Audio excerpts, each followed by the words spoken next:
We got a chance to chat with AHSTW coach G.G. Harris following his team's lopsided win over Audubon on Tuesday. So we'll touch on the Audubon game while it's fresh in the minds. Boy, the second quarter, you guys really separated. What'd you get clicking there? Well, we settled in. I mean, it was both sides of the ball, but it really starts on the defensive end. Whether we tried to mix up a little bit at our defenses tonight, we wanted to challenge ourselves. We got to communicate. If we want to compete and play at a high level, we've got to communicate at a high level. And and that's what we challenged ourselves to do. And I thought we did that early and often, especially in the second quarter. But once we settled in on the defensive side, I mean, that opened up some really easy transition points on offense. And when you get the ball in your hands, you feel confident. You know what you want to do with it, and things kind of fall into place when that happens. Is that something you've seen from it was a 17-0 run. I know Audubon was shorthanded, but is that the type of play you've seen from your team often, or was that one of your better stretches? That was definitely one of our better stretches for the simple fact that we didn't stop playing defense. When defense leads to offense and you get a lot of buckets, it can be really easy to stop playing D and just focus on the O. And that was one of our better runs because we had multiple defensive stops.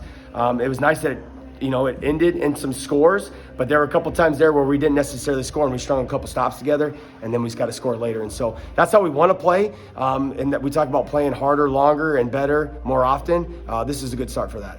Yeah, the message going in was you wanted to bounce back from the loss to Tri-Center. I guess it's safe to say you did that. So how's the team feeling about their response? Good. I mean, win always feels good, but again, it's about how you play and how you get it done and why we do things. And we kind of got back to a little bit of like our purpose. Not that we had to do a lot of soul searching, but we talked about, that loss isn't going to define us, and even tonight's win isn't going to define us either. But what's going to define us is what we do day in and day out, and enjoying each other's success, and that's what tonight was about. And I'm happy for the guys. You've got Riverside coming up on Friday, and they've certainly been on the rise the last couple of years. So give us a little breakdown of the Bulldogs. I mean, they're a team exactly that's that. They get better year in, year out, and they're much better this year. And I want to say that's just because they're doing that too. They're getting better each game. Each guy's stepping up. They got some really good role players that believe in their role, and when it's their time to shine, they step up. And so I think they got a really good thing going as far as their team goes, and they got a couple guys that can really score the basketball. They might have been a little younger, I guess, when we first played them. They're not young anymore. They're experienced, and so we know, and it's at their place, and they got a good following, and they got their schools starting to get a little bit more, I'd say, team unity, I guess you could say, and a little bit more school spirit. So we know we're going to have our hands full there, but we gotta slow them down, keep the pressure, I guess you could say, up, and the tempo in our hands. And when it's in the half court, we got to make them work really hard and get easy buckets. What's the biggest thing you want to see from your team to really make sure that you reach your full potential this year? That's a tough question, but I love it.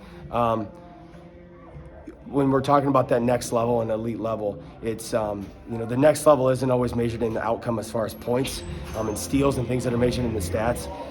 It has to do with can I have more consistent closeouts? Can I high five and point to my teammates after a really good pass or a good shot? Can I come to practice with the purpose of not just get myself better, but how can I impact the game, or how can I impact the practice today? And so if we do that, I think our potential cap grows each time. And so I'm hoping by the end we'll reach our full potential for this season. I'd like to think so, but I'd like to end the season with we have a lot more potential to go for.